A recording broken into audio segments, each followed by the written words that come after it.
everybody. So the GM had this like big-brained idea to play Shadow of the Colossus in D&D, and then he got really excited and he pitched to everyone, and everyone was super excited. But then he couldn't stop everybody from screaming aggro at the top of their lungs. Just anytime he was trying to set the scene or read box text, he was just four chuckle shits in the corner going, aggro, aggro. And you know, it just didn't really go very well. He just got mad and gave up, which sucks because I thought it was going to be a cool idea. I'm also one of those people though, so maybe I should have just shut my mouth and let the GM run his gym. It's fine. Don't worry about it. Session's canceled, I guess. This is not important, but I always want the horse's name to be Argo. Yes. I think I have it several times mistaken it for Argo. It's not. It's aggro. It's aggro. But I don't like aggro as a name because aggro just makes me think of MMOs and like it doesn't register as a name. Yeah. Also, right? You could make the very fair like assumption that the horse would be named after Argo, Odysseus's dog. But no, it's not. Tis not. So weird. Yeah. Also, all right, I've seen a couple of clips of Odysseus in Hades 2, and he's my favorite. I love him so much. But that man, he's got like such Jeff Bridges energy. Like, I'm retired. It's time for me to kick my legs up and vibe. I'm just here for the vibes. Yeah.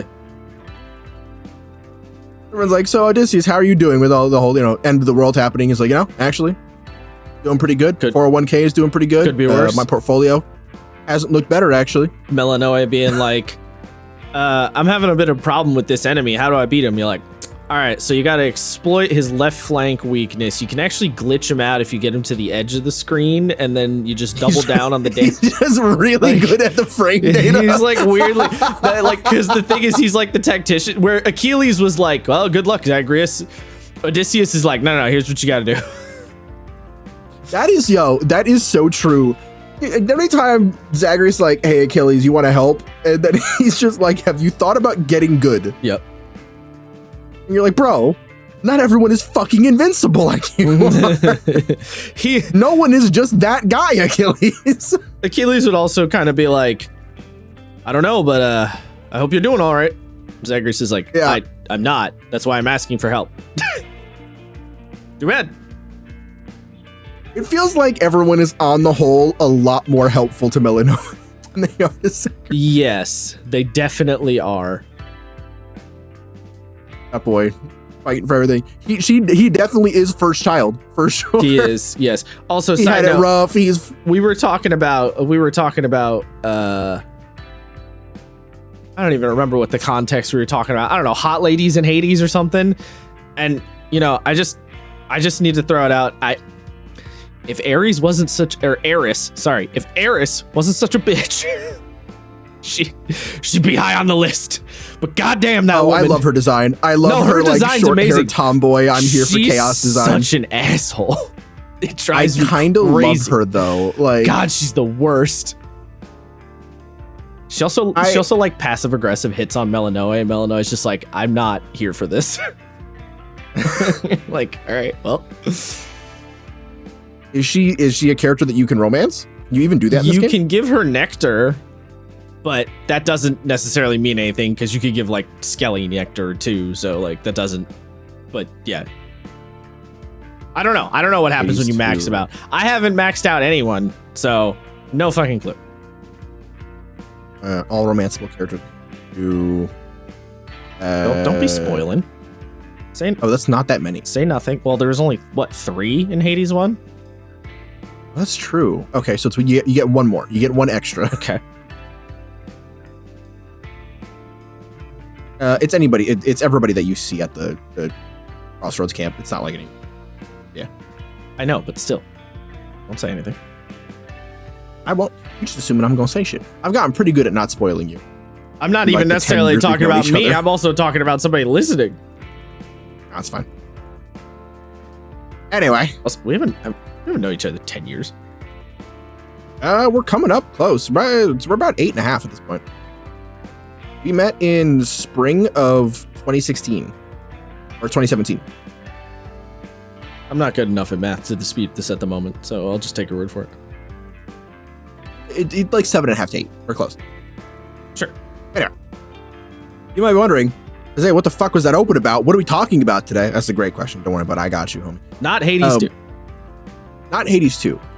But there are some things in the Hades games that are kind of relevant to this, but it's fine. I was doing me a think, right? I was thinking, especially after Fabula Ultima on Monday. And with what is almost certainly the second hardest combat we've had to date behind us, and what is likely to be the hardest coming soon, I kind of realized that we never talked about I think, fundamental tool that GMs can utilize that is often underutilized by the majority. And I feel like, it'd be a good time to talk about that right now. Wait, you know what I'm saying? The last fight was the second hardest fight? I think so. What was the hardest?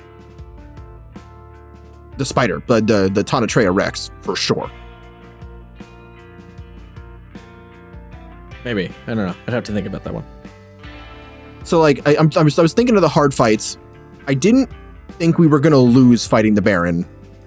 And once we regrouped, I was like, we definitely have the W now. Second time we fought him, we kind of caught him off guard and then pub stomped him.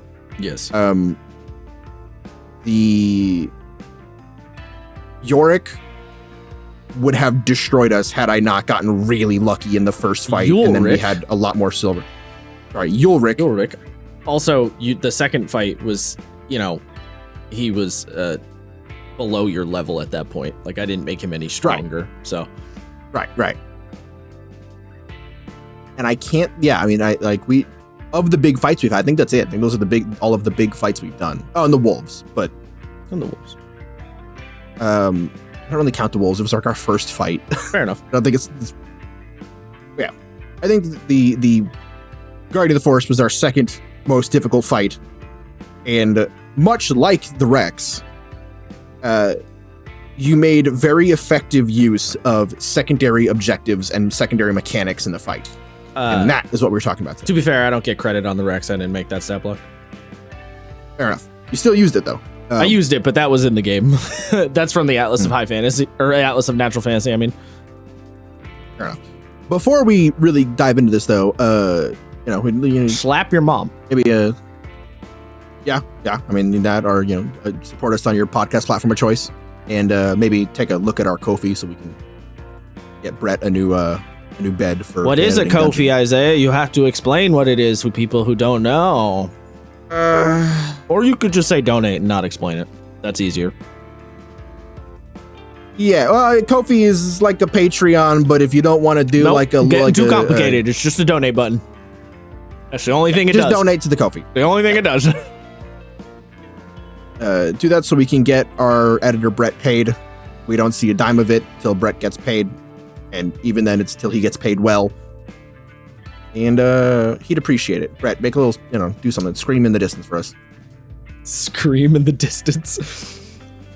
Just an echo from beyond the grave. I really hope he does something for that. Now, to sort of set the scene for what I'm talking about here, because I'm sure a lot of people are like, what the fuck are secondary mechanics and secondary objectives? In our most recent episode, the session of Fabula Ultima, we were locked in combat with a giant guardian animal in the shape of a huge grizzly bear and a massive crystal stalagmite coming out of his back. Not in the shape of, it was a big bear. Yeah, right. It was a giant grizzly bear, big like 20 feet tall. Bear. Good times. Now, we got to hit you with a little bit of context. In Fabula Ultima, when you get yourself or an enemy down to half health, they are considered in crisis. When you enter crisis, several things can happen, and these secondary mechanics are not rare in the game, but the way that it was done, I think, was really effective, and it harkened back to some really fun, mechanics that you'd see in things like video games. Technically, I mean, by default, too many sentences at once. By default, Crisis does not have any of its own mechanics. It's just when you enter half health, or when you hit half health, you are in Crisis. It doesn't do anything by default, but many things, stat blocks in the game and other various abilities and stuff that players have will reference the Crisis status, basically. Yes. And upon dropping the Guardian of the Forest to its crisis state, the crystal on its back began to glow, and the boss became way more dangerous.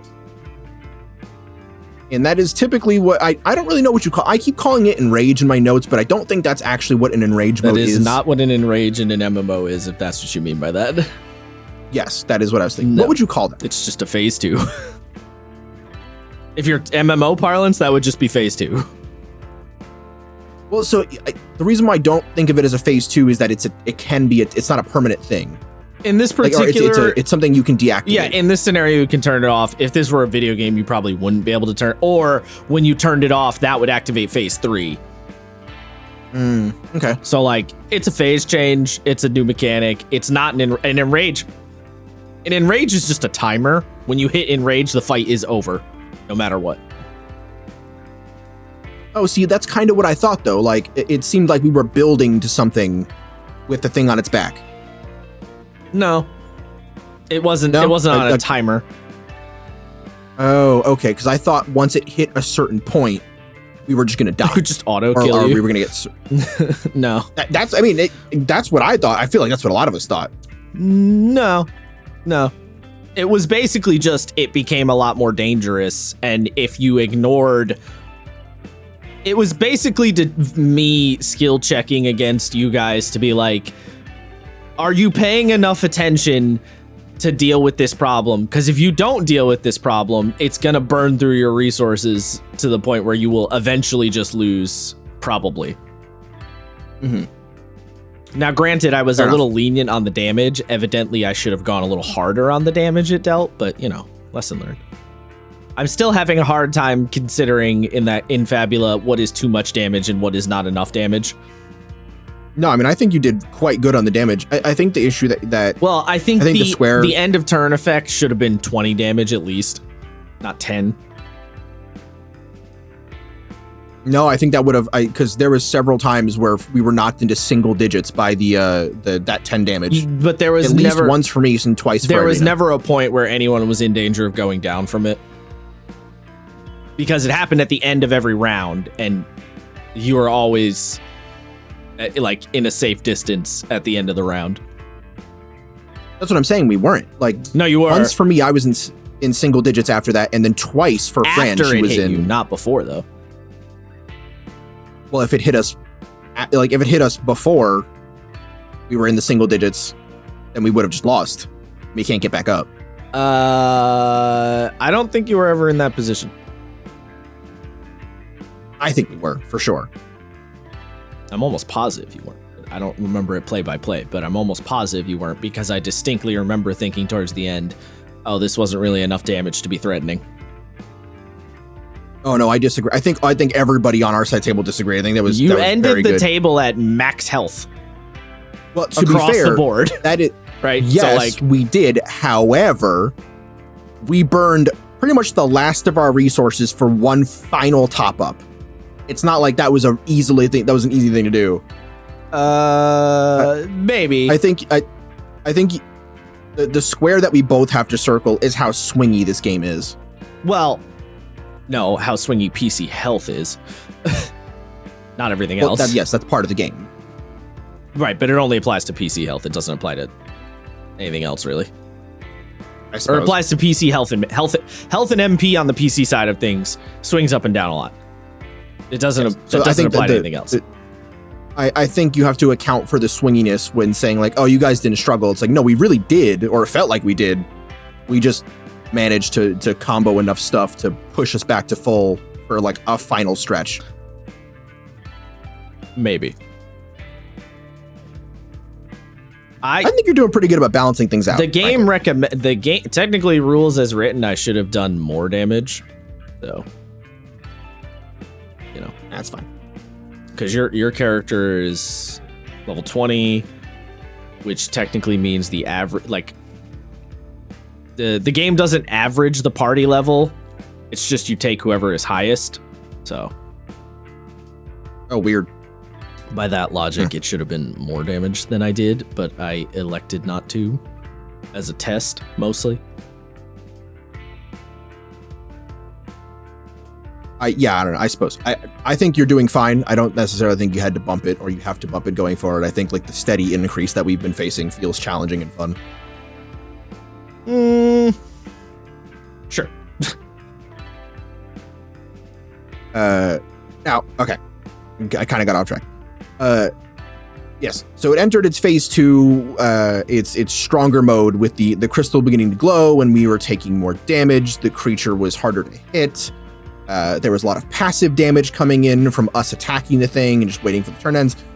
And in order to deactivate it, we, as the players, had to destroy that stalagmite while trying to maintain our ability to not be captured in the fucking Zabuza-esque water-style water prisons that the thing was throwing at us, which effectively would steal our turns if we were locked. Shut your melee down and decrease your stats.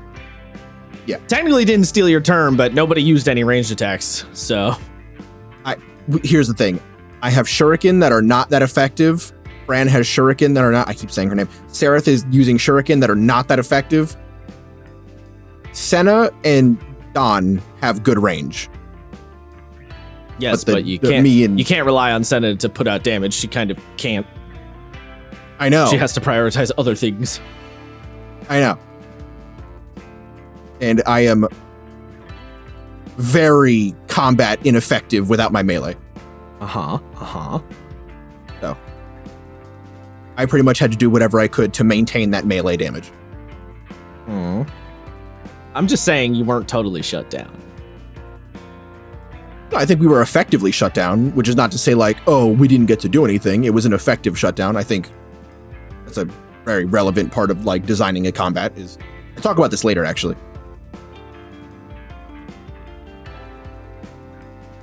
But yeah, on top of all that, speaking of the Zabuza water style prisons, there was we found out explain to be a in stage case hazard. somebody's not a weeb.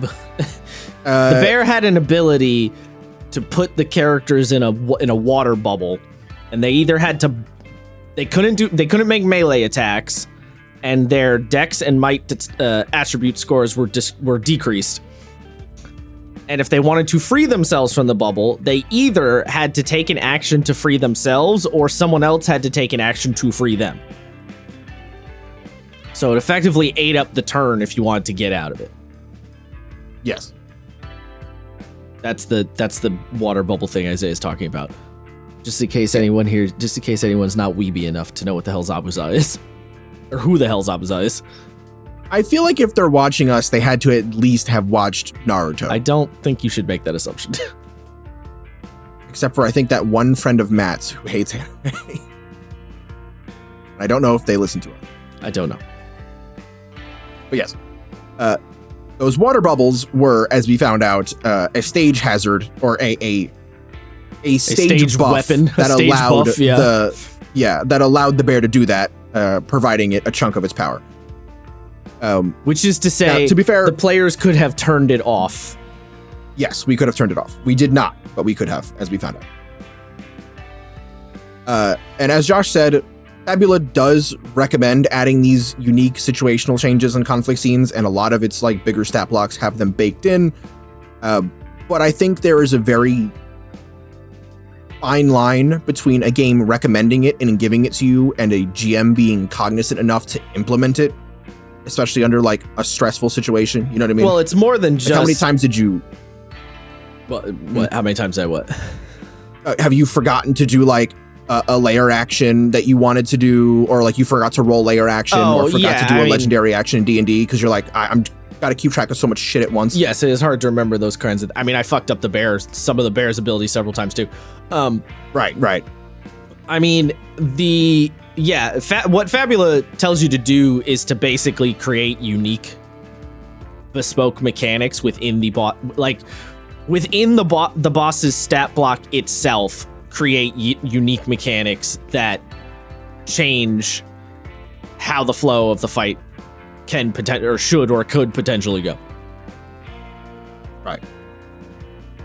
Which, if you want probably the most extreme version I've seen so far of that, I would have to look again, but the... it's Tragedia by far. I don't actually think it is. I was gonna say the Admiral dude in the Techno Fantasy book has an entire mechanic where once you get him, I don't remember if it's in Crisis or it's like you destroy his ship or whatever, but basically you board his ship and then he hides in the cockpit and unleashes a monster. And then there's a whole sub-mechanic around making your way through the ship while the monster is attacking you, and the Admiral can use his actions to like close bulkheads and like cut off escape routes. Like there's basically there's like a mini dungeon mechanic embedded in the boss. So that one's probably the craziest I've looked at. If you look at the Admiral Sarion, I don't know how you're supposed to. Sarion, I can't. That every time I see him, yes, I think of that fucking YouTuber. That whole the whole mechanic with the bio engine thing that he has is crazy. Is it crazier though than Tragedia's whole like party wipe, and then like everyone, like the party has to be like, no, we're gonna keep fighting, and then you get your health back, and then the whole map changes, and there's like I don't remember everything about the Tragedia stat block, so like maybe I don't know. It's kind of nuts. All of the level 50 bosses in the Atlases do insane shit. I mean, they have several pages dedicated to explain how to run them because they are so insanely complicated.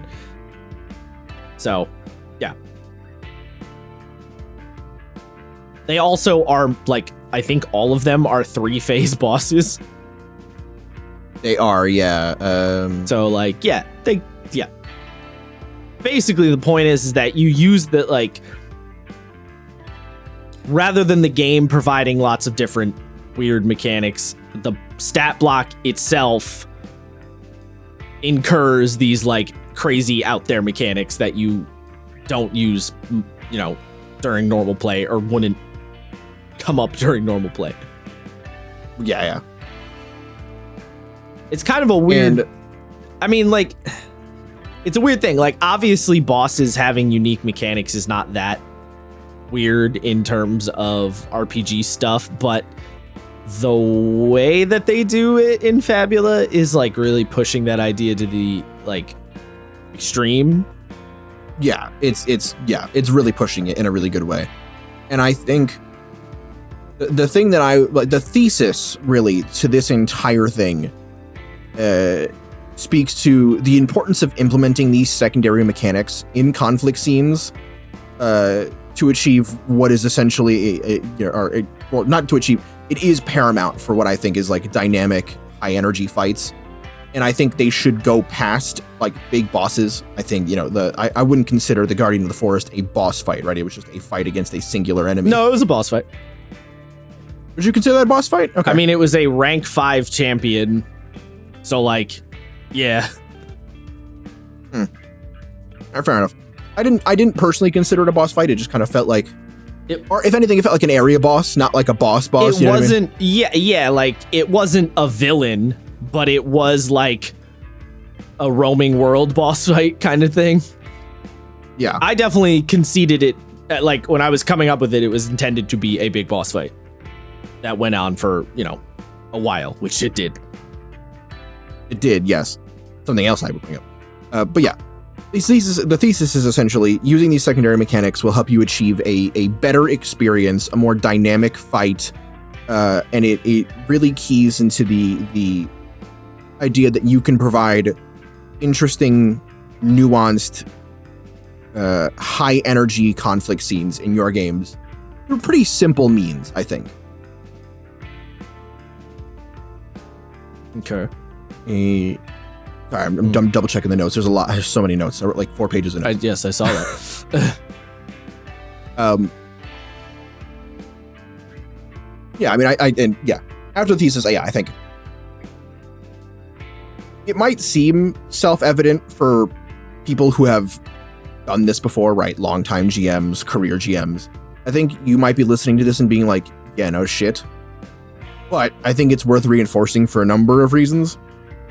Firstly, I know for a fact that several of our listeners are currently preparing to run their first games in general, or running a game and they haven't run in a really long time. Secondly, I think it's good to refresh long-standing GMs on ways to spice up not only their large-scale but more mundane combats. And thirdly, I think it serves as a warning to not overcomplicate your encounters to such a degree that it bogs down the natural pace of the game. I'm very guilty of doing this. I'm sure other people are as well. So, worth bringing up, I think. Now, what are secondary objectives? As I am referring to them, secondary objectives are, in essence, situational mechanics or events that GMs can interweave into combat/conflict scenes.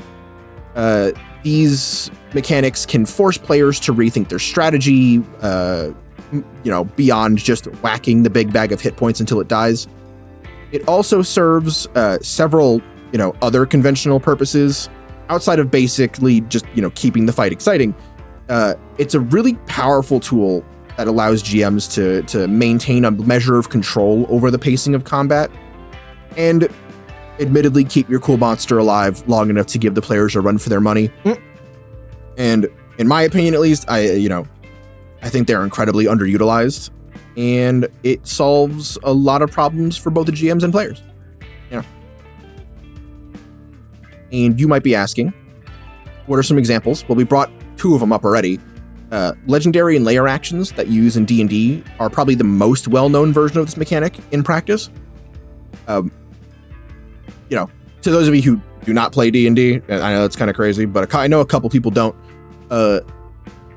They are essentially just a series of environmental and interrupting actions that are given to powerful monsters in D&D, and the purpose is to provoke a breakup of the status quo in the fight, do extra damage here, force a character to move around there, force a status effect, so on and so forth.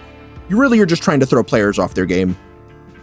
You're also trying to make the monster generally more dangerous, because a big problem that 5e has is there is no distinction between random Gamuka guy and big boss monster. So the big boss monster still only gets one turn. So legendary and layer actions can add to their threateningness by making it so they're not just one turn. Yes. Or they're not just, like I said, making sure doing something your cool for one guy time. stays alive long enough to do something cool. Yes, to not stand there and be a punching bag.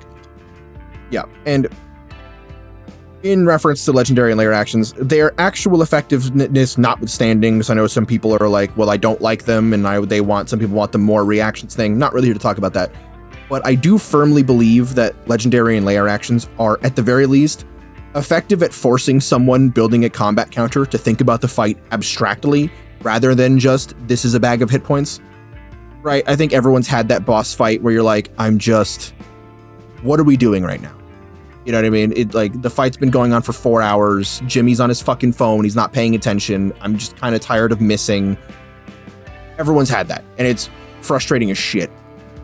And a good way to break that up is by being like, yes, Jimmy the Wizard's gonna cast his Steel Wind Strike. Well, no, the dragon's gonna breathe fire. And now you have to think about how many spell slots you have left to pull that Steel Wind Strike off. Yeah. And they are not a perfect system. Like I said, I'm not really here to talk about the effectiveness, but I know for a fact they are not perfect. Legendary actions, more often than not, are just damage interrupts. Layer actions provide slightly more variety when it comes to effect zones and area control. But you do kind of run into the issue that it is almost exclusively a boss level monster thing. And it shouldn't be. I think it shouldn't be, right? It should be a more universal thing, but it is a start. I think the problem too with not to turn it into a fuck 5e conversation as we often do, but I think a problem that 5e has too is that the legendary and layer action mechanic doesn't necessarily scale the best. So it ends up being only used on boss monsters because that's where people feel safe to do it, and they're not sure how to apply it to smaller Joe Schmoes, right? You could probably have a cool little fighting a goblin camp where the goblins do a lair action, but how do you scale it down to work for level 2 or 3 PCs? Game doesn't make that clear, you know? So, you know what's funny? I think when it comes to lower level stuff, this is where I will actually go back on my opinion, and I think the action-oriented design from Matt Colville works really well. Right? When he talked about the Goblin is a lair Booyah action fight, thing. It kind of is, but I think it's more effective on a small scale. Because, you know, when you think about the dragon, the fact that the dragon, you know, it's like, oh, it has to do this thing, it has to do this thing, it has to do this thing. I don't really like that there. I think a level of what makes the dragon dangerous is that it's so strong it can kind of do whatever it wants, save for breathing fire every round. But a Goblin Booyah, especially at level like 3 or whatever, you don't really need to have that much shit to deal with the players, because the players don't have that much shit to deal with you, right? So having it do like a reinforce and then a war cry to buff the enemies and then like a group attack, and then you can kind of keep doing that, will keep things interesting, especially for low-level players who are just trying to find something that they can do until you get like your subclass or maybe a little bit past that. I didn't actually bring up action-oriented design in here. Maybe I should have. What is your... You saying you have a beef with action-oriented design, though? No, well, I don't love action-oriented design. As a mechanic, I think we talked about this a couple episodes, or not a couple, like a long time ago when we were talking about something on podcast. Matt Colville came up. Mm-hmm. I think it was when we were talking about legendary actions in general, and I was like, I prefer legendary actions because I like the fact that I have options and I can sort of build around them the way that I want, especially if I'm designing a monster. What do you mean that you have options?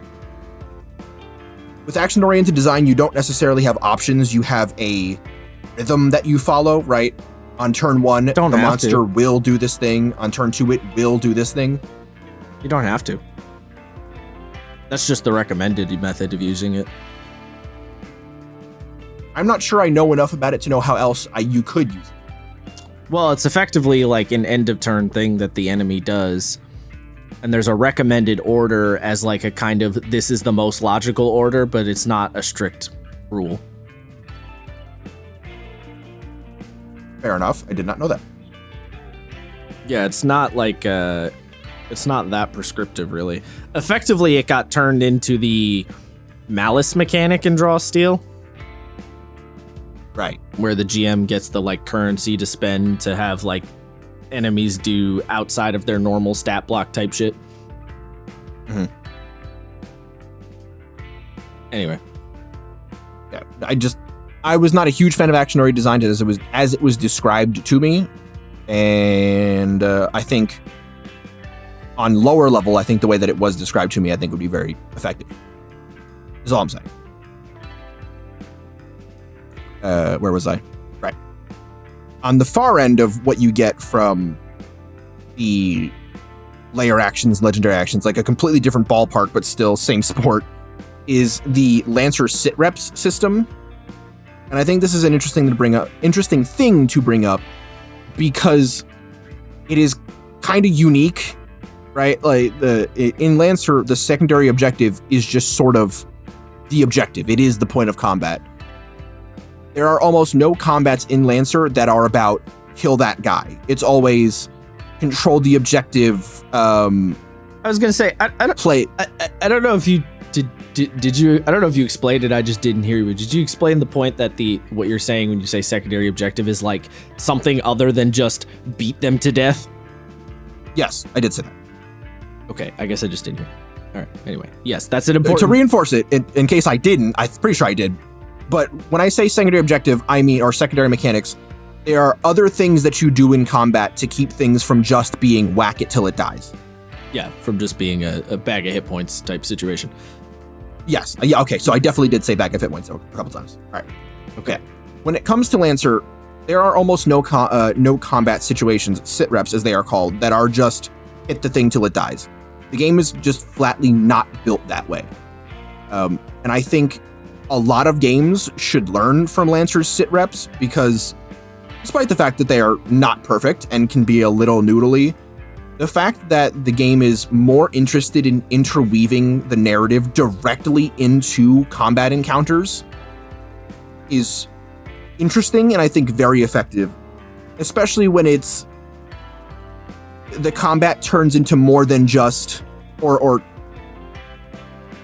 when it stops being let me kill the wall in front of me so I can get to the next cutscene, essentially. You know what I mean? Yeah.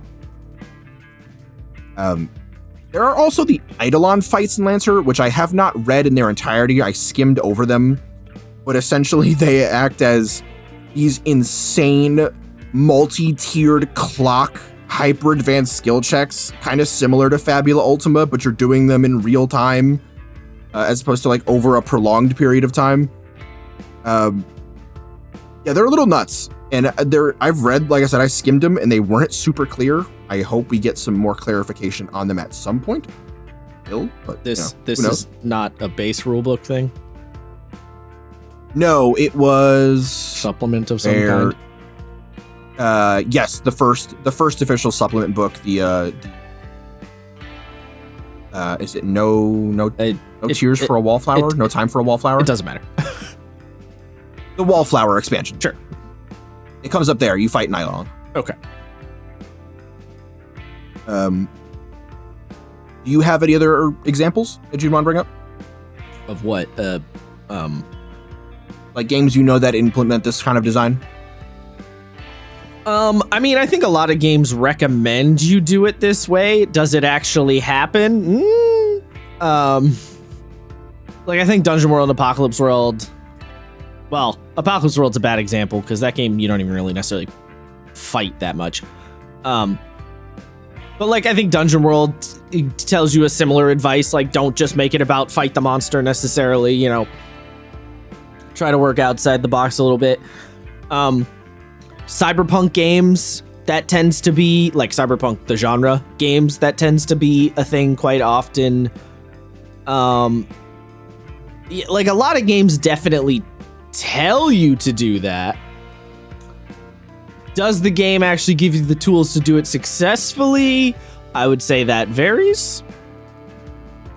That's kind of what I'm asking you. Do you know of any systems that give you those tools? Anything that you thought was interesting enough to like to say like, oh yes, this is a secondary objective kind of mechanic or system? I can't point to any one specific mechanic off the top of my head, but Blades does it pretty well, just in terms of all the systems that Blades has. True. I mean, I think it's a sort of a adjacent, but like, yeah, something like flashbacking. Flashbacks, or just the way clocks work in Blades, or the idea that a fight in Blades with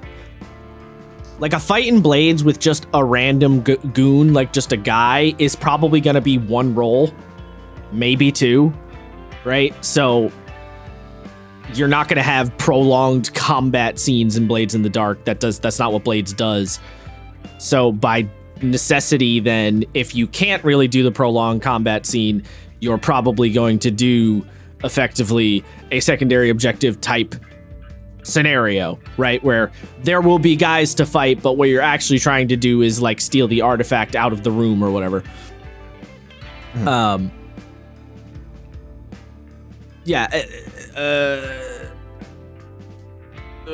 Anything, I mean, I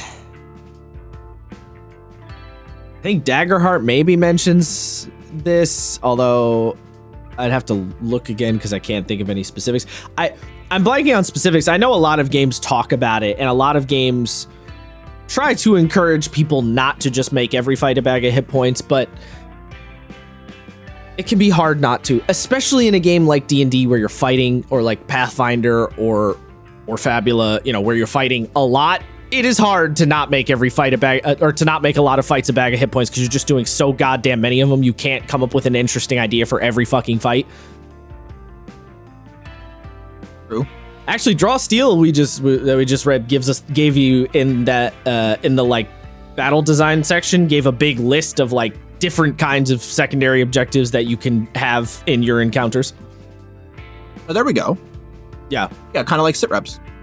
I mean, maybe I don't remember exactly how Lancer describes the sit reps thing, or how that looks in the book, but yeah, But I do remember Draw Steel mentioning it does. One of the options it gives you is just fight the guys, but it does give you a big list of like other kinds of objectives, and does generally say like don't do them. Actually, Draw Steel is probably a really good recent example, because Draw Steel very explicitly avoids the problem of getting XP just for fighting the guys, right? Because Draw Steel, you get a victory for overcoming a challenge of any kind, right? So the game says it could be a direct fight, but it can also be a montage, or it can also be a negotiation, or it can be kind of a combination of those three things, you know, interchangeably. Or it could just be like a difficult, like, I'm pretty sure the game even says puzzles, you can get rewarded for victories if you overcome like a difficult puzzle. No, it definitely says that. I remember reading it. Yeah. So Draw Steel is a good example of how you can encourage this kind of design by tying the reward structure to overcoming a challenge, not overcoming something specific. True, and that is a really good point. Draw Steel gives you the tools in a similar way to the sit reps, where you are forced to think abstractly, right? Because you have to think about how to give people the victories as opposed to kills for XP. Yeah. I think that does require a level of forced abstraction, which I think is a really good thing. Yes. I kind of wish Fabula had that actually a little bit. But, you know. Well, Fabula's XP system is don't love it. I know you don't, but I kind of... It's almost a simplified system of the victories, because it assumes that you should be getting XP for no matter what you're doing. Yeah. Where, Draw Steel codifies it. I like the Fabula points equaling XP element. I like that part, but I don't like the XP for Freezy at the end of it. Like, I wish the Fabula points equal XP thing was expounded upon more. Right. I wish Fabula points in general were expounded upon more in that game, actually, as we're playing it more. Why so? I don't think the game, this is too much to get into right now, but like, I don't think the game gives them out reliably enough. I don't think the game necessarily gives you enough options to utilize them as much as I would like. I kind of wanted Fabula points to be closer to the hero or the hope and fear tokens in Daggerheart, and it's not. They're much more rare than that. And the primary way to reload Fabula points for your players is to use villains, but like, I don't want to have a villain every other session rocking up. That feels narratively bunk. So yeah, I mean, you definitely have a point there. I think, because do you consider the fact that you get them no matter what for free every time that you start a session without one? Would you count that? That's good, but that doesn't come up that much. That hasn't happened very much. Getting one when there's none? Yeah, in our 20 some odd sessions, that happens very rarely. I think it happens more than you'd think. I've been monitoring. Most of the times you guys have at least one. I also don't like that you only get them on critical fails, because critical fails are very rare. True. And like, the game is, because to roll a critical fail, you have to roll, double ones, which on like 2d8 or whatever is like less than 3% or something like that. Or it's not high. Yeah. It's low. And I want it to be, it also is weird because, you could fail the roll and roll like a 3, for example, right? Which is you failed real bad, but you didn't critical fail. Yeah. So I'm kind of like, I almost wish there was some kind of rule where it's like, if you fail by a certain margin, like if you fail the check by 10 or more, you get a Fabula point, not just critical fail. I almost feel like if it's one of those things, if the GM critically rolls against whoever, that person gets a Fabula then. You could do it that way. Sure. Yeah. It wouldn't, it wouldn't fix the problem, but it would alleviate some of the issue, I think. Maybe. Like I said, too much to get into right now, but I'm having thoughts and things. Right. Where was I in my notes? I don't know. Yeah. Forcing people to think abstractly. I think on top of the forcing your GM to think abstractly, I think one of the greatest boons that a secondary objectives provide GMs is control over pacing, my greatest fucking weakness. Sorry, I just checked the math real quick because I was curious. To roll a 2 on a D10 and a D8 is a 1.25% chance. Damn. Really low. Way lower than I thought, actually. Really low. So. Anyway. Weird. Yeah. What was I saying? Oh, yeah. These things provide you a level of control over pacing, which, as I said, is my worst enemy.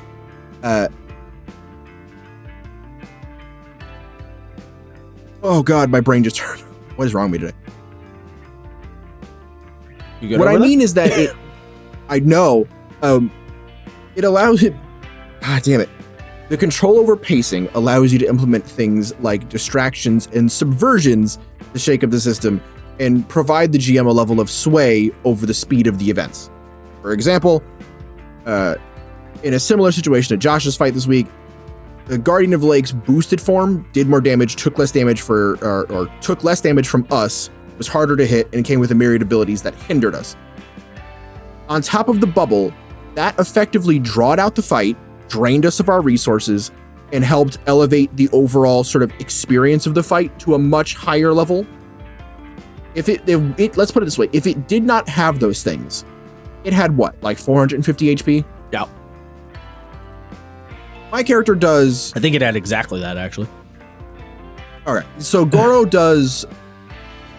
In the first 2 rounds of combat...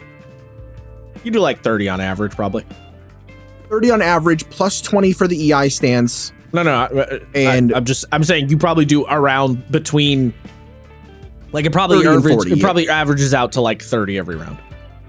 Yeah. If you just average it all together. In the first 2 rounds of combat, assuming that I have my summon, I'm doing about 70 to 80 points of damage. That's like a fourth of that creature's health. Yeah. Just me. That's not counting anybody else. That's by design, though. It is by design, but without that, right? Without those...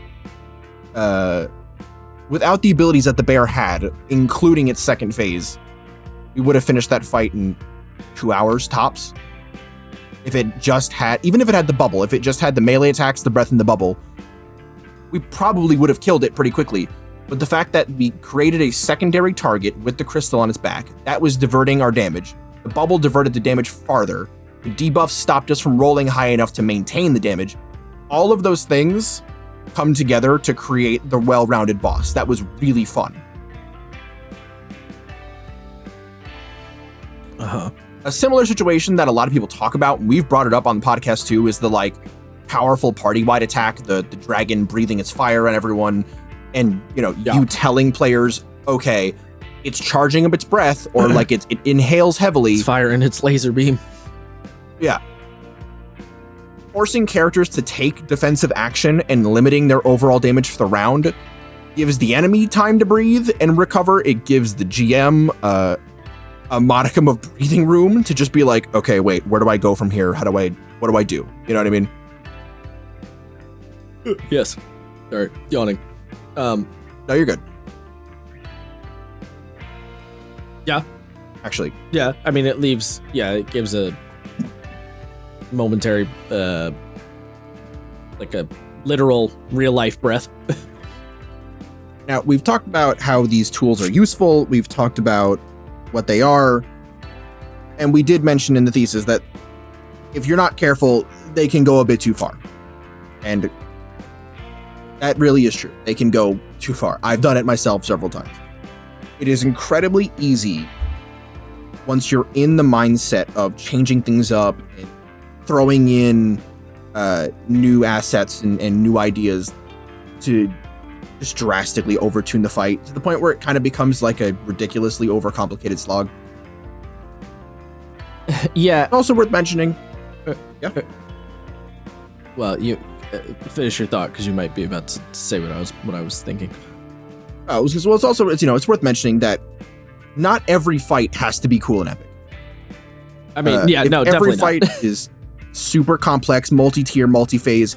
It kind of robs the players of the feeling of being strong badasses. Sometimes they just want to pub stomp the goblins, and they should be allowed to. Yeah, there's kind of two routes most tabletop games will take, right?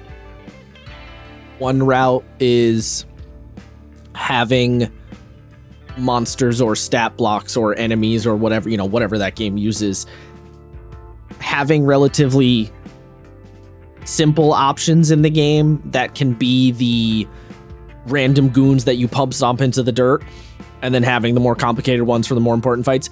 Or the other route a lot of games take is less stat blocks, less enemies, because you're just supposed to not fight that often unless it is narratively significant, and then ergo the fights generally will teeter towards the more complicated because you're not doing it as often.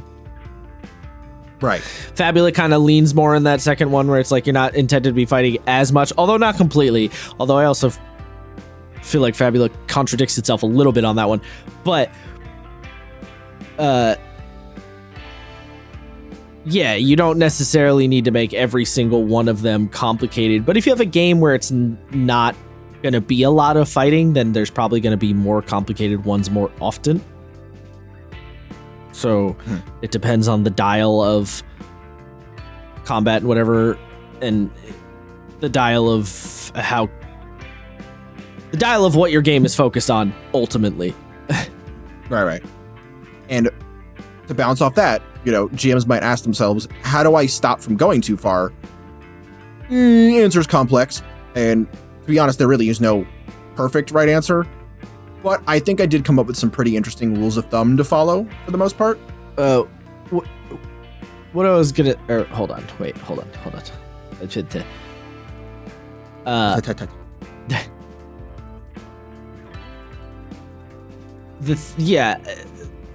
Damn it. What was I... something about the overtuning and make it just too complicated. See, the smooth brain is overblowing it. I let you finish your thought, and then now I can't come back to mine. I don't know. Whatever. Oh, well. We'll get back to there, probably. Yeah. Damn it. Never mind. I thought I had it for a second there. I did not. Basic rules of thumb. If you're going to introduce reinforcements, less is always more. It is better to have more waves of less reinforcements than fewer waves of huge amounts of reinforcements. I would like flooding a boss room with a million little goobers gets really boring quickly. I would argue that the reinforcements thing doesn't even really fall under this completely, what we're talking about, because ultimately the objective is to still just beat up the reinforcements, right? They don't. True. Like reinforcements don't upend the objective of the scene very much, unless I was kind of. I mean, they can, I suppose. It depends, but generally they don't. Yeah, I mean, I was thinking about it in the terms of the reinforcements will stop fighting if you kill the big bad, so you're distracting from fighting him. Yeah.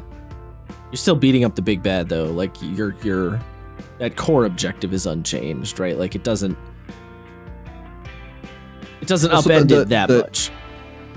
No, not that much. It does upend it. That's kind of like, that's why it was the first one. It was the lowest level, like bottom barrel one. Fair enough. Past just basic reinforcements, you get to things like DPS checks. I've used quite a bit of MMO slang in here. DPS checks are essentially just an event will occur where you have to deal enough damage to the boss to stop a thing from happening, and it might not necessarily count against the boss's overall health. The idea being you have to do a certain amount of damage before a certain round, a certain amount of time, a certain objective is reached, in which case you're typically looking at an instant wipe.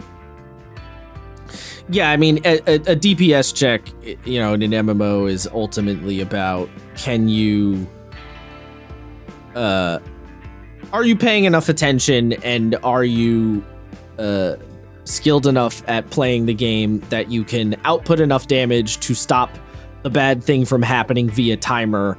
In a tabletop game, it's probably going to be a case of can you do enough damage to shut down the end of round effect, or can you do enough damage to shut down the big debuff they're going to throw out? It's probably not going to work. Because usually often a DPS check in an MMO is like auto death or basically death. So it's probably not going to be that necessarily in a tabletop game. But the idea of can you output damage and coordinate well enough with your team to stop the big oh no what the fuck button from getting slapped? Mm-hmm. Usually at the end of the round, although not necessarily. It depends. Depends on how you come up with it. Yeah. In a tandem to this, a phase 2 fight, the general rule of thumb I use here is the less health the phase 2 starts with, the more mean you can be. Yeah, generally. I mean, that's true of almost any. You could apply that to a lot of like bosses and or situations and in general, because if they don't have that much health, they're probably not going to last very long. If they're not going to last very long, they got to get their mean shit out real fast. Yeah. Or else they are going to get absolutely pub stomped. Yeah, otherwise they'll just be irrelevant. Like if the wizard only has 50 health, but he has like an attack that deals 300 damage, you better have him do that real quick. Because otherwise he'll just be some guy with a stick. Yeah, I mean, I always feel like when you're doing something like a wizard, I wouldn't be against, like, if we were fighting Vecna, I know he can cast multiple spells around with the reactions, but like, yeah, I always was like, oh, that's kind of cool. Actually, I think the only thing that really annoyed me about Vecna was he pokes you with the sword with his dagger, regains like 70 hit points, and then teleports across the room, so you have to run after his ass. Mm-hmm. God, I fucking hate that stat block. Let's not start. No, this. I'm not going to do the thing. But let's not do that. That stat block really upended the universe for a couple days. Yes. No, there was we had our own fucking MCU civil war in our Discord server. No, people online too. It wasn't just us. Like people in general were fucking losing their goddamn minds over that shit. And I was just like, all right, people. What a glorious time to be alive. But what were you saying? Vecna can cast multiple spells, something when you're doing a wizard. Vecna can cast multiple spells. I think that's pretty fun and fair because he's a cool wizard, and without his bullshit healing mechanic, he's gonna die pretty quick. Yeah, let him cast fucking 5 fireballs around. It's funny. It's funny. What's the thing in Critical Role? He cast Meteor Swarm a second time, and everyone went another 9th level spell, and he went, he's a god. And they're like, yeah, all right, fair enough. And then he does it a third time, and he's like, and now this is his last one. And they were like, everyone's like, oh, okay. Oh, thank you, Matt. This is the last one. We already ate like 500 points of damage, but this is the last one. What a weird moment when you're thinking about balance in 5e that they could eat 3 Meteor Swarms like that. Yes. Because I feel like that's not intended, but they were fine. For the most part, yeah, they were fine. Yeah. They were like, that being said, campaign 1 is really funny because they were so overtuned and a lot of the rules were not being used the way they're supposed to be used. And they had a bunch of carryover items from Pathfinder that made them really strong. I don't think they were that overtuned. I mean, they had quite a few magic items that kind of beefed them up for sure. I think the like cone of clarity that Scanlan had boosted his save DC by like 4 or 5. It was like nuts. I don't remember. I mean, they definitely had like magic items that went a little too wacky woohoo, probably because Matt was still in somewhat Pathfinder brain when he conceived of a lot of them. But it wasn't. They weren't so drastically overboard that they were like ludicrously more. I mean, they were definitely more powerful than level 20 PCs maybe should have been, but maybe not. I don't know. It's hard to say. There was also was 7 never of them, really- so there's that. True, 7 and their NPC buddy, And or their their buddies, yeah. the guest player buddies. Yeah, Yeah. That's yeah, they had a lot. They had a lot going on. I was always sad that Vex didn't get the gray render as like a second pet. Did you not also think that's where that was going? No, but I could see it. Oh, I always kind of was like, oh, it was the last, like, the last hunter's thing. Yeah. And then she's gonna get the giant, angry hippopotamus dog. I didn't think of it, Okay, but I could see it. I love Trinket, but he was not combat effective by the end of that game. That's because Beastmaster's not combat effective. It's true. It's better now, but like, yeah. Yeah, I mean, I think on some level there's no saving it. Well, you'd have to do some pretty heavy reworking to save it, and Wizards is not going to do it. So, Wizards, as we've seen, hates the Ranger. So yeah, basically, we're not going to shit on Wizards. We're not at doing this it. Not point. this At this episode. We're point, not doing it this Wizards episode. maybe just remove them from the game just to save us our sanity. Like, I don't want you to remove it from the game, but maybe we're better off. I don't know. Yeah. Yes. Yeah, I mean, it's tough when you're like, oh, I want to play Beastmaster Ranger. Okay, so play Artificer and then multi-class into Ranger. You don't even have to multi-class. You could just play Battlesmith Artificer. Done. Oh, well, yeah, because they don't have favored foe or favored terrain anymore. Is that way it's fine? Yeah. So, yeah. You don't even really need to multi-class. I hate this. I want to go home. It's true. Drake Warren pretty solid though. I shake my fist at you, Drake Wizards. Drake Warren's significantly more durable. This is okay. This is unrelated to anything, but my dad has a new thing now. Whenever he gets mad, where he'll just say Arthur Fist, and then he'll like do the Arthur meme where he's like got his fist clenched, and then he'll just point down at his fist at his side. Yeah. So like, we were hanging out the other day. We were watching a movie. He just settled in, got the like covers on. He was eating popcorn. He was having a good time. We were watching Inglourious Bastards, and my stepmom called him up from upstairs, and he just did the like tight lip face thing that I do, and she goes, Arthur Fist, and then got up and walked off. That's great. That's great. I like that he just said it. So that's been the new joke between me and him in the house. Just saying the word. Like I was Arthur like, oh. Fist. Well, yeah. So, like, for example, he was supposed to go to Buc-ee's and before he went to Indiana this week, and he was supposed to get me some of those honey roasted pecans because he ate half of them on our ride to Alabama, and then he didn't do that. And I was like, "Where's the pecans?" And he just goes, "I forgot." And I just do Arthur Fist, and then I walk away, and he just starts laughing. That's fair.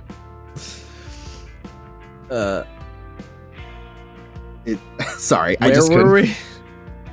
I'm thinking about wizard guys, but not the enemy, Yes, not the company. Yes. The less health the enemy has when they do their cool phase 2, the meaner you can be.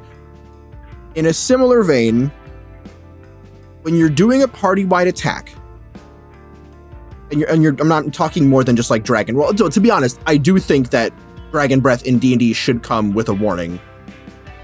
Well, and then you just like it doesn't do. The thing is, it's not that powerful in D&D. So, well, that's what I was gonna say. Make it stronger. But treat it. Then give it a warning. Yeah, sure. Yes. I think most people say that. I don't think that's a controversial opinion to have. I know Matt Colville brought it up once. I'm pretty sure. I don't know if that's like a commonly accepted one. I know Jacob brought it up once. That doesn't surprise me. Yeah. And I do this in Lancer, the like big party-wide damage. We just did it for the giant Spirit of Motherwill fight. And I used what I'm like tentatively calling, that I coined 3 hours ago, the rule of thirds, which is to say I did this, but I didn't have a name for it. Uh-huh. Essentially what I did in that fight is I took all of the players' HP that they had on a single break bar, right? In Lancer, your mech has 4 health bars. Okay. Or 4 stacks of health. I took an average of that, and then I separated that into 3. So I think the number I came out to was like 96. counting our guest player, or 98, 96, somewhere in there, like below 100, but above 90. And then when it was doing its big attack, I basically went, okay, well, it's going to do 2/3 of their health. And like, there will be like a, it's going to do this thing. Mm-hmm. And the reason why I chose thirds is that it's an easily dividable, easily stackable number. And it's more than, it can be less than half or more than half. And it's a good way of sort of gauging it. Okay. I just did it that way because it's easy to break up, and you can slot it into a bunch of different things. For example, if you want the attack to be stronger, you do 2/3 health. If you want it to be super strong, it does a full bar of health, but you have more time to react to it. You know what I mean? Okay. Yeah. I wasn't entirely following what you meant by it being less or more, but yeah, okay. Like when you're saying when you're coming up with it before you have enacted the thing, when you're coming up with the idea, you're roughly saying, all right, if it does X, Y, and Z criteria, it can take out 1/3 of health. If it does this X, Y, and Z thing, it can take out 2/3 of health, so on and so forth. Yes, and the cool thing, right, is that it will affect players differently. The character who's got 30 health, if they lose 11 hit points, they're like, oh, that's not so bad for me. Yeah. The person with 14 health is like, oh my god. Yeah. So the damage kind of scales in a fun way. This is one of those things to, like what you just said is one of those things where I think people tend to forget. I don't know. Maybe they don't tend to forget, but people often design fights or like boss fights, especially when you're talking about D&D and the like, in such a fashion that they assume the statistical average is the best way I can put it. And what I mean by that is like, they'll go, well, I have a barbarian and I have a fighter and I have a wizard and I have a cleric. So I have 3 characters who are really beefy boys. So I can probably do X, Y, and Z thing based on the statistical average of how much health those classes are generally going to have and what spells they're usually going to have and what kind of like capability or durability they'll have, right? They kind of have this like ephemeral across the board average. But really what you actually is better is you want to design based on the average for your group that is in front of you, and don't assume a like statistical no humans involved average, because that is not a reliable number for a lot of reasons. But first and foremost, your players could be doing something weird, right? Like, you may have given them magic items that put them way outside of the health curve or way below the health curve for some reason. Like you gave the barbarian a sword of deathly smacking that drops his health by 50 points, but he does a lot more damage, and you forgot about that, or you weren't thinking about it when you were designing the boss fight, and then you drop your barbarian in one turn. You're like, he should have more health than that. And he's like, but you gave me the sword of deathly smacking. You're like, oh, I did do that. Like, design around your party average, which is, effectively what you were just talking about. And if you design around what your party has going on currently right now, you can kind of be meaner, sort of, in like, you can make it seem like you're being meaner by targeting your players, when in actuality, you have thought about it and you're not actually being meaner. But it appears like you're being meaner because you're targeting specific things about their characters. This is something that Fabula Ultima makes a big deal about, where it very specifically, the game, but also people online will very specifically, actually Emmanuel may have even said this when we were talking to him, you have to design every fight based on what you currently have in front of you party-wise. And every little fight is a little GM homebrew moment. Because if you try to just design in a little bubble, good chance you will just absolutely pub stomp the shit out of your players, or completely miss the mark and they will destroy the dog shit out of your enemies. Yeah, I mean, I think Yeah, the really off base one is kind of the one that's always the most evident on both sides of the table, right? It's like, oh yes, I made this super cool wizard, but he has a really low like arcana, so they can dispel him easily. And then you go, and the players go, wait, none of us have dispel magic. Yeah, right. It's that kind of problem. Or you know, to use Fabula, you make it so that the enemy can put the enraged status effect on the players, and it's permanent, and all of your players are really reliant on what is it? Now I'm blanking on what enrage actually debuffs. Hold on. Dex and might. Yeah. Okay. Yeah. No, Dex and insight. So it's like, oh, all of my players use Dex and insight, and I gave them the enrage debuff, and they are unable to clear it in this fight. Now they are just significantly on the back foot with no way to respond, because whatever weird combination of classes they happen to have, they just can't answer that problem, right?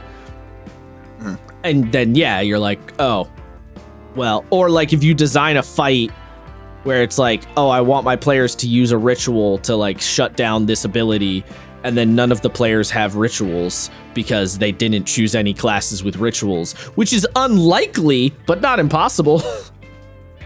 Right? So like that kind of a thing. It's something to be cognizant of, and some games make a point of it and mention it more, and some games don't. And I feel like D&D's pretty good, where the way they design most 5e monsters, you can kind of get away with almost any party composition and they'll be able to do something. But what that does also end up meaning is that a lot of D&D 5e monsters are a little more boring than they could be, right? Because they design them to be a little more generic, ergo they're not as interesting as they potentially could be if they design them to be a little more specific. But as we've mentioned many times with 5e, their general philosophy is to make it as generic as possible so it can apply to as many tables as possible, right? Like, that's just kind of how they do that.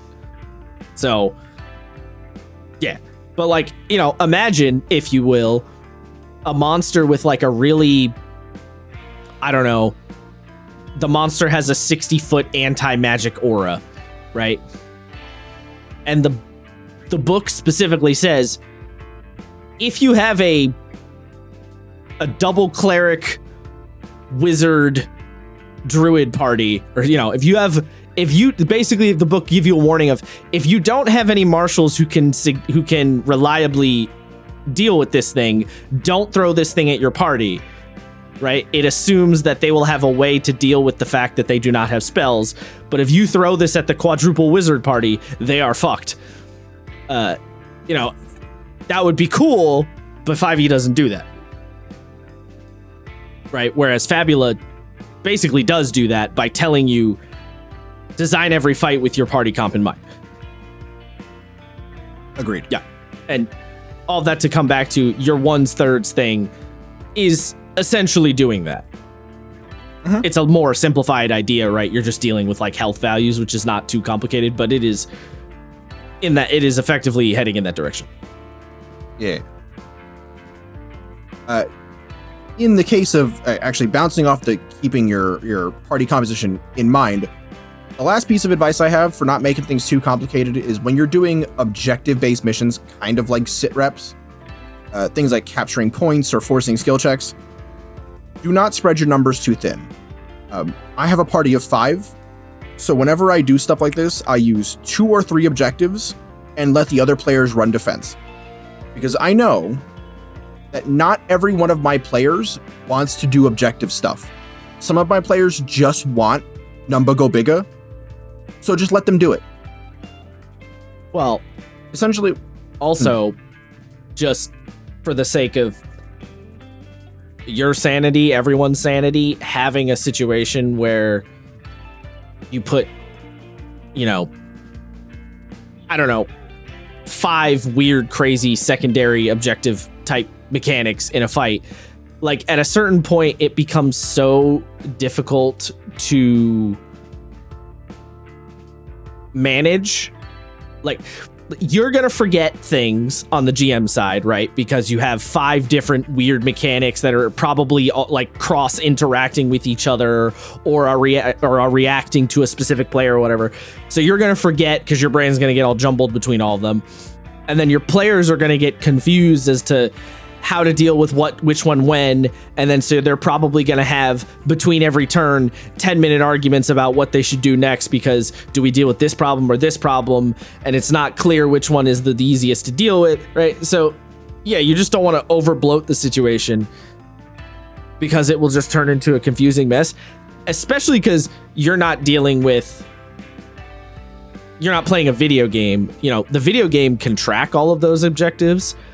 You, as the GM, have to do all that yourself, so that can very quickly turn into chaos. Although, as I say that, hilariously, even in a video game, if you end up in a situation where there are too many mechanics going on around the fight that aren't just fighting the monster or whatever, you can get overwhelmed in the video game too as a player. Like, so it can still... Yeah, you only need 2 or 3, maybe even you might only need just 1 a lot of the time, because ultimately the point is that you need to split attention and players have to make a choice, right? The core goal of having a secondary objective that is not just hit the monster is that the players have to make a decision about what to do, right? So going with the bear, the guardian of the Gullet Wood situation, the big bear, you guys as players had to decide, keep hitting the bear or destroy the pylon on his back to turn off the crazy storm effect. You could have ignored, if you were feeling ballsy and you're like, I think, someone was like, I think we could do enough damage, you could have ignored the stalagmite sticking out of his back and just let the storm go and fight him until he went down, right? It wasn't like he was immune to damage or anything. But you chose not to because you were like, you decide, as a group, you're like, we don't think we can reliably take this battering, so we have to try and turn this off, otherwise we're not going to make it. I was fully convinced it was a DPS check. Okay, well, for you in particular, yeah, okay. I'm not entirely clear on why you came to that conclusion, but fair enough. I think it was because at one point you described the storm flaring up. The storm got bigger when we hit Crisis, and then at one point I think you mentioned the storm did not get bigger. Did it not? No. The storm was non-existent, and then when he hit Crisis, he turned it on. Okay. I feel like you said something at one point where my brain took that as, oh, it's getting more severe. I don't know. Because first round, I was like, oh, it's phase 2, or it's like a stronger form. And then at the end of turn 1, I was like, oh, maybe this is going to get worse. Then I was like, well, I know what I must do. Okay, well, I'm not sure how you came to that misinterpretation of what I was trying to tell you, but either way, the point is, the decision has to be made in some fashion, and the decision is what makes things interesting, is what I'm getting at, because, as we said, maybe last episode? Not that long ago. The thing that makes a fight boring a lot of the time is just the same thing happening over and over again, right? Nothing changing. And if there's no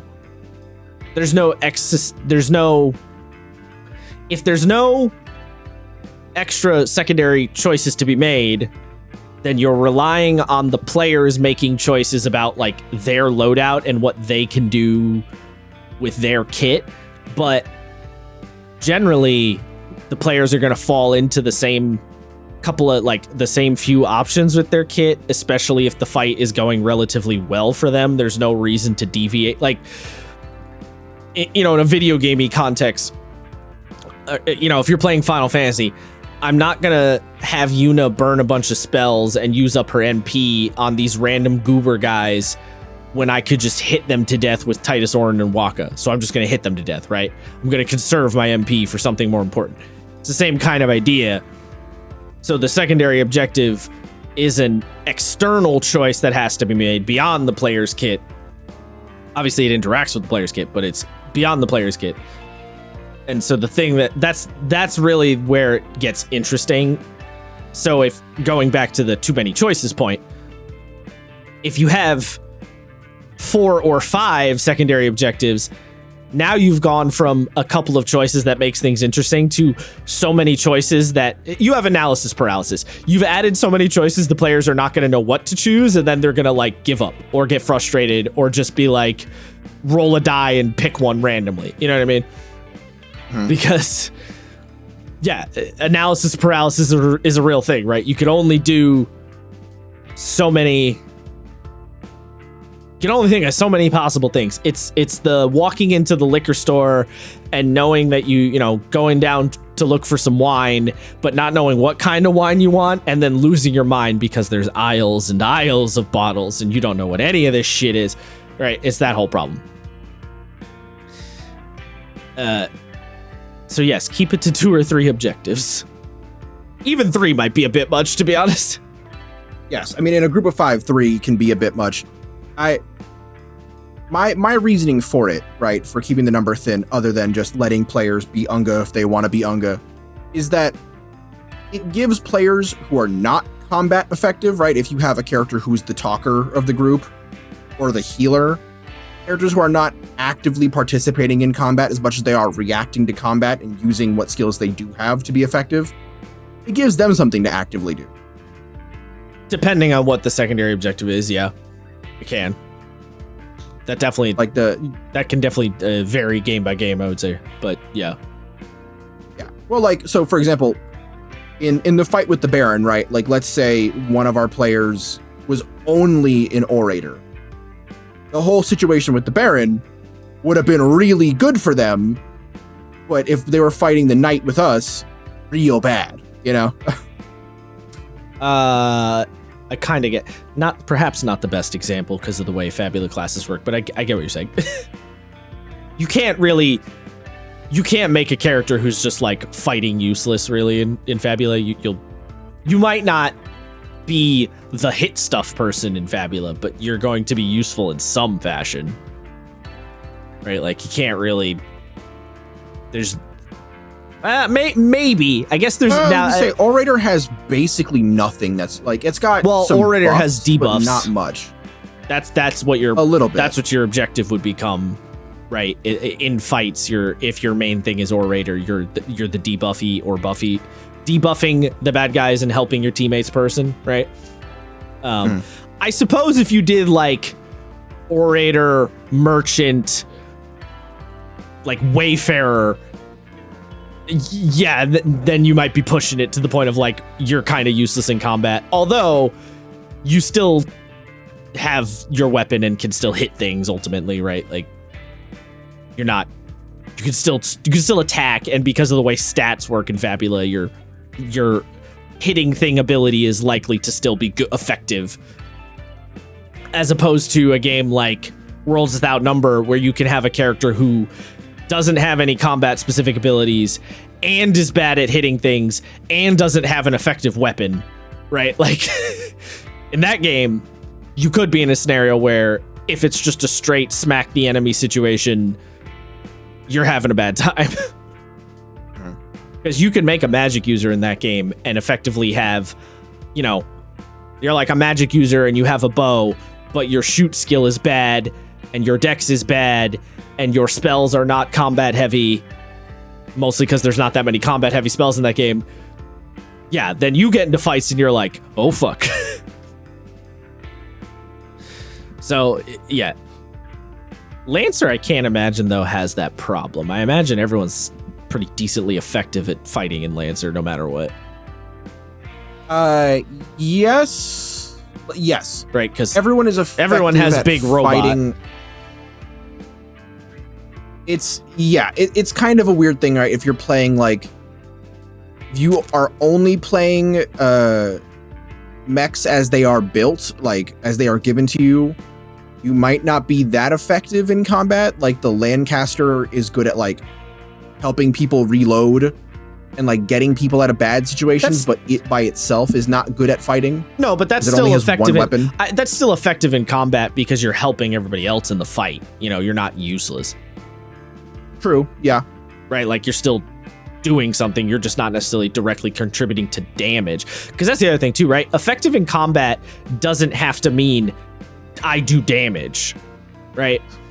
I think that's what a lot of people assume, but it doesn't have to work that way. In fact, I think 5e assumes that as a game when it doesn't necessarily have to, but that's because 5e was trying to avoid the Holy Trinity as a concept and didn't really want to have the like someone has to play a healer problem. But yeah, effective in combat does not have to mean just the guy who hit good. But this also goes back to that problem of everybody wants to be the person who does damage, and not a lot of people are willing to be the person who's helpful in combat in different ways or supporty ways, right? Like a lot of people don't like doing that, which is, I don't know. I've always found weird to me. Like, as long as you're contributing something, why are you mad that you're not? Like, you might not be the damage person, but if you're the person that keeps everyone alive every turn, like, you're still effective, you know? It's the mind space. It really. Yeah, I guess. I don't know. It's very weird. I can't play purely support characters. I just can't. Can't, or have you just chosen never to do so and have never really tried that hard? No, I've played so I've done support characters playing like, you know, when I have to do that thing where I'm playing 3 people's characters at the same time because people are absent. Well, that's a bad example. Because you're playing Well, somebody really else's character for starters, and you're playing not entirely focused on one character. I suppose, but yeah, even then, like, I don't know. Like, the closest I was gonna get to playing a non-combat character was when we were doing Vampire, because Toreador not really built for combat, and I did not build Nico to be built for combat as much as I built him to be a sassy mouth. You can't. Most characters are going to be non-combat-y in that game, honestly. It's actually Vampire the Masquerade, at least 5e 5th edition of that game, as far as I can tell, has the opposite thing where most characters are going to be not fighty people and you have to go out of your way to make a fighty guy. It's really dependent on your clan. It depends on what your right, but not that many. A lot of the clans are not fighty people. Right, they're like manipulators, or they're like they're much more focused on messing with things. A lot of the clans are not just straight up brawler. I mean, arguably the Bruja are really the straight up brawler people, and like maybe the Grendel, whatever they're called. Bruja and Gangrel, yeah. Gangrel. Most of the other ones are not, like the fucking, what is it? Not the Malkavians.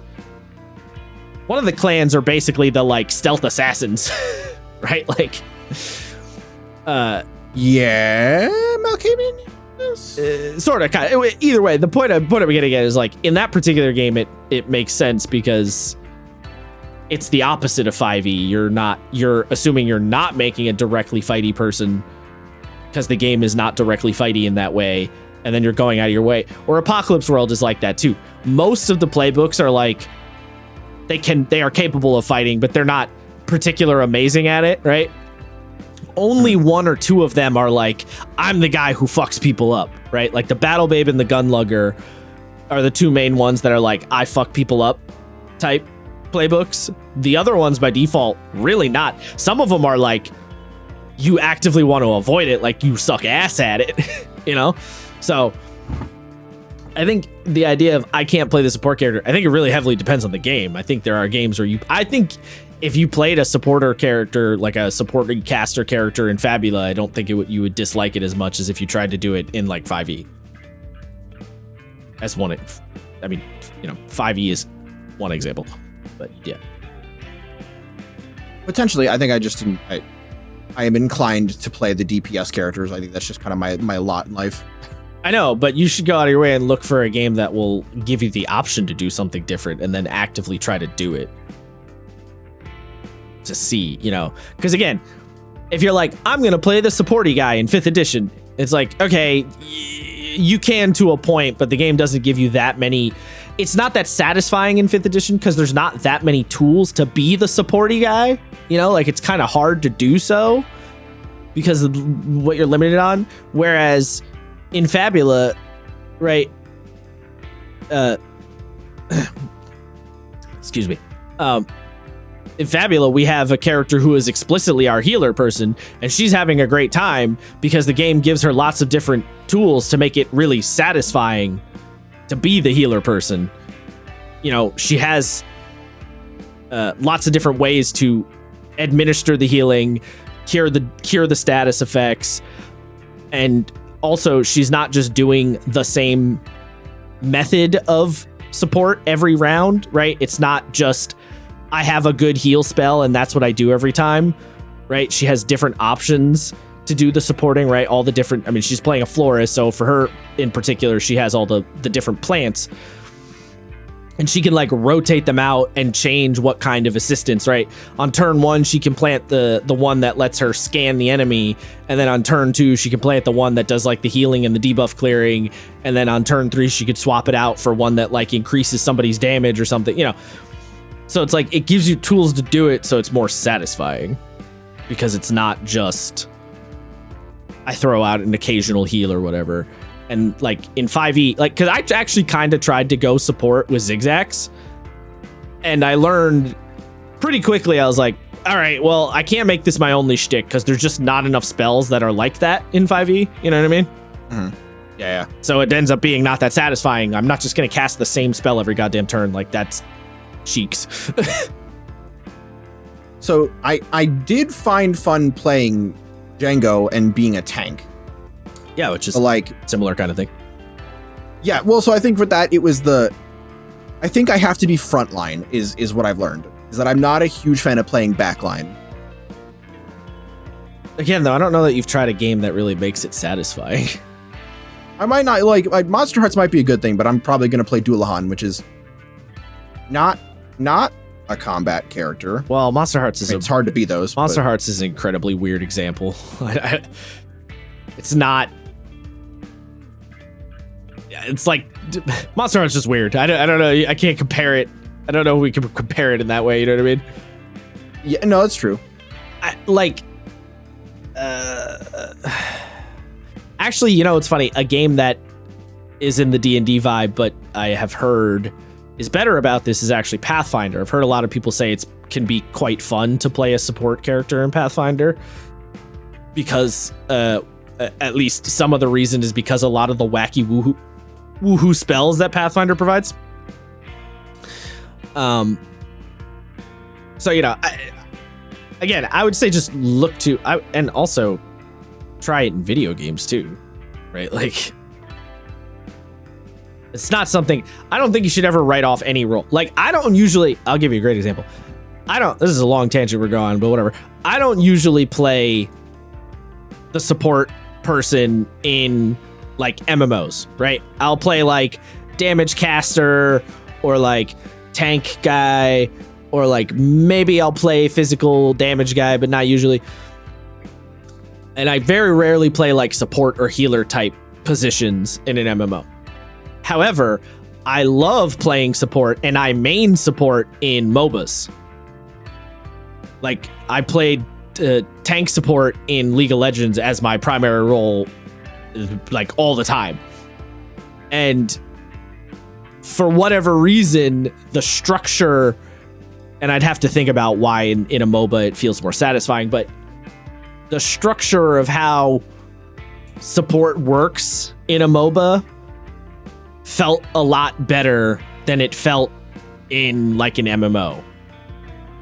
So I think it heavily depends on how the game feels, and you know, that's no different when you're talking tabletop. True enough.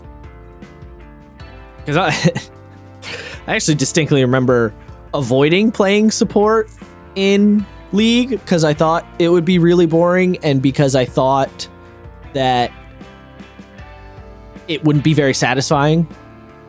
But I don't know. Something about getting that sweet stun combo off and then your AD carry just dunking on the bottom lane. It just gets the jimmies going for some reason. Conversely, actually, words. It's not a lot of words to me. Like stunning the enemy and having the person that you're supporting get a bunch of kills to then make them really strong later down the road. Conversely, however, though, I didn't like playing support as much in Dota. I found support to be less satisfying in Dota. So, structure of mechanics can make a big difference. And I'm not going to get into the particulars of why I found it less fun in Dota because it's hyper-specific MOBA stuff. So we don't need to go down that rabbit hole, but just take my word for it. Gotcha. Has to do with how minions work and creeps and economy of the games and all this shit. Anyway.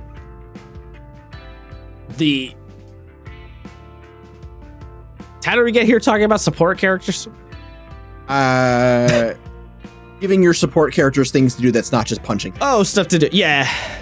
Well, another good thing that you can do that isn't quite a secondary objective to give your support players something to do, but having the enemy throw out debuffs or problems that the support character has tools to deal with is always a good one, right? If you know that one of the characters has the ability to remove, the poison condition, to use it 5e parlance, then throwing enemies at the players that do a lot of poisoning can be satisfying for that player, right? Which I guess goes back to that point about designing the encounter for your group specifically. Yeah. Or perhaps the secondary objective is to actually, to put it in that direction, maybe you make a secondary objective where you're like protecting civilians or something to that effect, and the healer character has to heal debuffs or something, clear the poison off of the civilians as opposed to the other players. Which I would imagine if you're the kind of player who's like, I'm going to play the goodly cleric who, protects and helps people who are ill, that would feel very satisfying in a narrative perspective if you got into a fight and that was like one of your main things that you were doing. And if, yeah. Give them stuff to do to make it that actually is probably, now that I'm thinking about it, that's probably even a more important element. Well, maybe I shouldn't say more important. That's probably another element to the idea of the secondary objective that might go a little overlooked, is the secondary objective having narrative gratification to it, right? Because, that's what makes Lancer so good. How do you mean? The sit reps are designed to have that narrative gratification, right? You're not just killing the guy, you're stealing the data, you're helping the escape ship take off. Oh, yeah.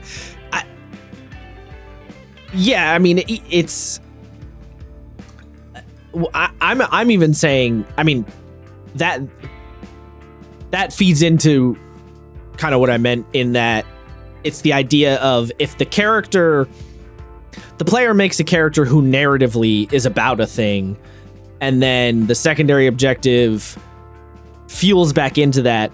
It's like, yes, it's satisfying because you save the ship, but it's also narratively satisfying because now your character can go to the people you saved and talk to them and like reinforce your concept, right? Always reinforcing your character concept. Because at the end of the day, the fight big monster thing is fine, but everyone's doing that in roughly equal amounts, right? If you have your character, to go with Lancer, if you have a character who's a mechanic, if they have their robot and fight big monster is fine and they beat the enemy or whatever. But if they have a mission where they specifically repaired the escape pods that got all the civilians out of there, and then afterward they get back to their commander and he's like, oh, it's a good thing you fucking repaired those escape pods or all those people would have been completely screwed. Like, that has like a whole new level of satisfaction that goes on past just the fight. Right? It has like knock-on narrative satisfaction. Yes. Which is not... provides a gravitas, if you will. Yeah. Gratification and a gravitas and a I keep using the word satisfaction, but like, yeah. Because the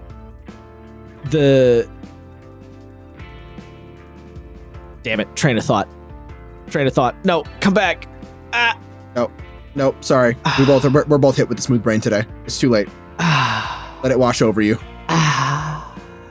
But yes, yep. It's not a mechanical, right? That kind of thing I just mentioned is less mechanically focused, right? Because a lot of what we've been mentioning with the secondary objective is how they're interesting in a mechanical fashion. It's also worth noting that they can be interesting in a narrative fashion. And best case scenario is always going to be, I think in every tabletop game, I think this is a safe bet for me to say, I think I can say this pretty firmly, is always going to be the players are mechanically satisfied because they got to do X, Y, or Z cool thing, use cool ability, whatever, but then also narratively satisfied after the mechanics like resolve the mechanical satisfaction and then have the narrative satisfaction follow it. That's always the best case scenario. If you get to pull off your cool sword combo technique or whatever against the army of skeletons, that's all well and good, and you kill the skeletons and then you're done, but they're just skeleton guys, so nothing major happens. That's fine. If you get into a fight with the big boss guy and you pull off your sick sword combo thing, and the boss is also a swordsman, and he's so impressed by how much you just beat the dog shit out of him, and then at the end of the fight you can taunt him and be like, yeah, bitch, I'm a better swordsman to you. That's way better. You know what I'm saying? The talk shit is the talk shit adds a lot. True. We did a pretty good job drawing this out, so don't phrase it that way. No, I mean, look, I was afraid that we weren't going to hit like... Drawing it out sounds bad. We added content. Yeah, sure. We added necessary context. Yeah. Exactly. Fair enough. Yeah, that's pretty much all I had. Hopefully, to our friends who are going to be running things for the first time. Well, one of them's running Monster Hearts, so maybe this won't affect you that much, but it might. The funny thing, with the game like Monster Hearts, it can. You're just gonna have to. It's not gonna look the same, right? Because mostly what we're talking about is adding objectives to a fight scenario or a high action scenario, which is not gonna apply to Monster Hearts. But the idea of secondary objectives can apply to Monster Hearts. They're just going to look like, instead of in the middle of the fight, we also have to secure the artifact. It's going to be in the middle of this argument with my boyfriend. I have to also make sure my mom doesn't know that I snuck out tonight. Right? Like That's true. Yeah. It's still there. It's just going to look very different. And you might not pick up on it right away if you're not thinking about it. Yeah, it's recontextualized. Yes, it's very recontextualized. Yeah. But that's that's why it's good to run other kinds of games, so you could do that recontextualizing. Right? Like that's one of the ways you work that muscle. I almost want to start doing some to have both of our new GMs come on and talk. Well, don't pressure anyone yet. No. Well, so we already have one yes. Moon said she would do it. Fair enough. Once she finishes the Kane one shots. Fair enough. Sereth might do it because I'm super. Well, the first time she's gonna hear about it is probably when she hears this. So true. Well, because it's like, you know, Moon has run things before. She's run 5e before. She's not super comfortable running, but I'm pretty sure it's the first time Sereth is running anything, and she's starting with a PBTA and Monster Hearts of all PBTAs. Monster Hearts of all PBTA. That's actually really funny. I didn't even consider that. Right? So like that's interesting as fuck. I kind of want to know what that's like. Monster Hearts as a first game. I don't know if it is her first game for sure, but that's crazy if that's true. Well, so yeah, it's not the first game she's clearly not the first one she's played, but it is definitely the first game she's run. Okay, that's wild. I actually didn't consider that. I couldn't even imagine. There's a part of me sometimes that wishes the first thing I ran wasn't D&D just to know, but you can't, you can't undo what has been done. Mm-hmm. Although to be fair, I ran such a fuck busted version of 4E, it almost doesn't count anyway. So I could really say my first true, genuine running attempt was probably Dungeon World. But yeah, yeah. I mean, I almost say, like, yes, you did run 4E first, but I kind of didn't. But like, you kind of didn't, yeah. So I would probably say Dungeon World is probably your first run, which is different. Yeah, but not as different as Monster Hearts, though. Not as different as Monster Hearts. Yeah, not as different as Monster Hearts. All right, close this out. All right. To our listeners, please try these. Hopefully they were helpful to you, and let us know in the comments below if any of them worked, or if you have any ideas for interesting secondary objectives, or if you played a game that has some interesting ideas for secondary objectives. And follow us on a social media. I don't particularly care which, but one of them. We just hit 100. I would like to go farther, even further beyond. They are in the description. Yes. And yeah, that's been us. I leave you to Josh next 2 weeks, and then I think we're gonna have Moon if all things go according to plan, and that'll be my turn again. So yeah. These motherfuckers.